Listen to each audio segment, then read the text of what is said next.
critics. Who needs them? These movie musicals may have crashed and burned on Rotten Tomatoes, but we're here to sing their praises from the rooftops. We may never again see a musical train wreck quite like Cats, a movie android Lloyd Webber hated so much that it made him go out and buy a dog. Everything about this Tom Hooper directorial effort is staggeringly miscalculated.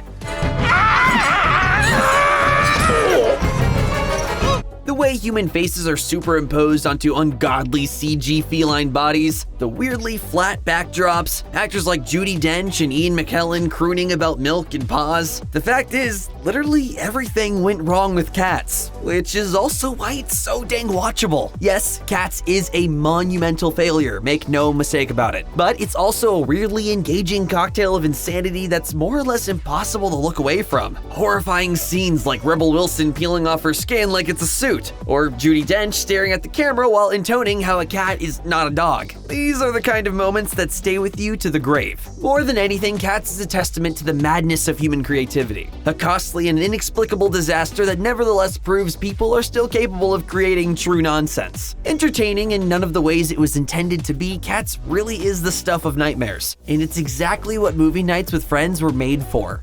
Critics harped on Mamma Mia for offering little substance, lead actors who can't sing, and an excessive runtime, resulting in a lackluster 55% rating on Rotten Tomatoes. What these critics missed, though, was not just the overwhelming fun of Mamma Mia, but how it encapsulated the potential of musical cinema. This is a genre in which anything can happen. The only limit is your imagination. It's very Greek. A bunch of swimmers dancing on a pier while singing Lay All Your Love on Me, for instance, is a striking and bizarre image that couldn't exist in any other kind of movie. The story grinding to a halt so Christine Baranski can croon Does Your Mother Know to hunky younger men doesn't contribute much to a traditional 3-act narrative, but it is a whole heap of fun. On top of all that, the sheer gusto demonstrated by actors like Meryl Streep and Pierce Brosnan make even the warbliest of vocals come alive. Looking back, it's crazy to think that critics were able to resist anything as fun as Mamma Mia.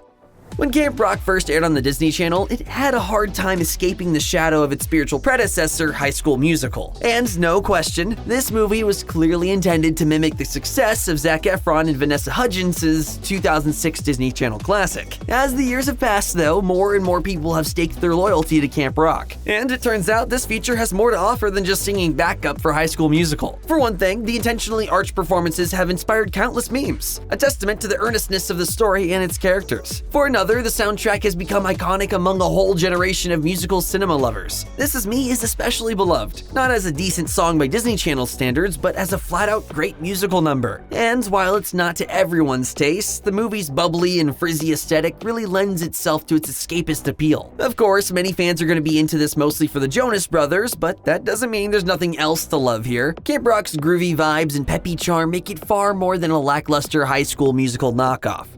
The End may just be 2024's strangest movie. Written and directed by documentarian Joshua Oppenheimer, the movie follows a rich family in a lavishly decorated bunker after the apocalypse has left Earth uninhabitable. The arrival of a newcomer throws everything into chaos, and the family's subsequent emotional outbursts are largely expressed through the power of song. Critics admired the movie's ambitions, but most found The End to be both too much of a good thing and in dire need of better original tunes. Today, it holds a meager 54% on Rotten Tomatoes. There's absolutely no denying that The End is a little bloated, but it's also fascinating in its oddness and strangely hard to shake off. Much of this is due to George Mackay's performance as Son. Mackay's physicality in the movie's musical numbers is tremendously impressive, as is his portrayal of Son as a lonely 20-year-old who yearns to see the outside world. I love her. But you've never met anybody before. And while these characters embark on complex and often bleak emotional journeys, Oppenheimer's lack of self-consciousness over having them exchange musical numbers is very welcome indeed. No, The End won't be for everyone, and it's hard to say if it really fully works. But this audacious glimpse into the all-singing, all-dancing apocalypse deserves far more attention than it currently receives.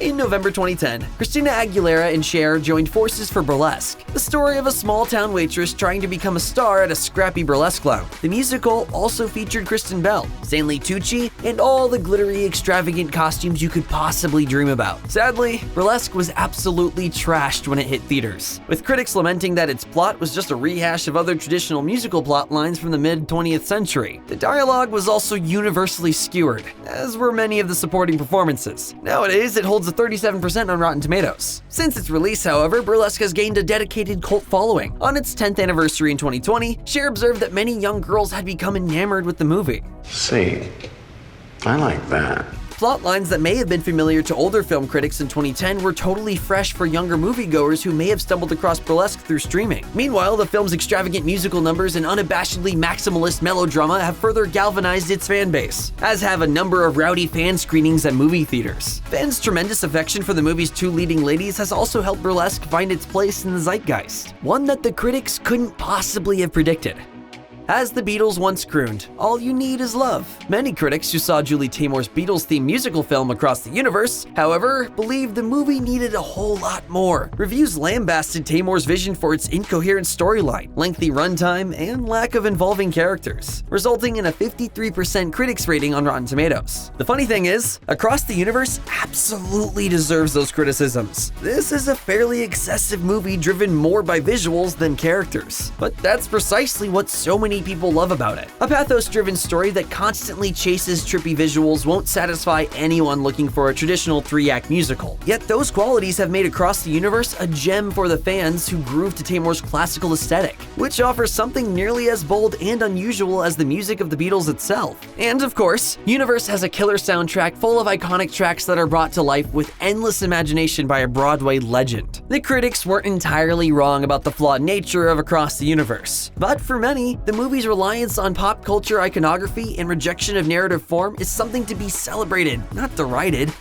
Sometimes being a remake is more of a curse than a blessing. Take the 2005 musical comedy The Producers, for example, which was an adaptation of both a Broadway show and a 1960s Mel Brooks comedy. This is fate, this is destiny, this is kismet, there's no avoiding it. The 2005 movie had a tremendous pop culture legacy to live up to, and most reviews said it fell short of its pedigree, resulting in a critic score of 51% on Rotten Tomatoes. Many criticisms were based on the feeling that the musical failed to really take advantage of its format. Instead, most of it came off as too much like a stage show. In the years since, however, fans of The Producers remake have learned to appreciate the project on its own terms, beyond its relationship with the Broadway show or the original movie. Much of the movie's appeal comes from the mesmerizing comedic flow between Nathan Lane and Matthew Broderick, although scene-stealing supporting turns from a bevy of talented comedic icons don't exactly hurt either.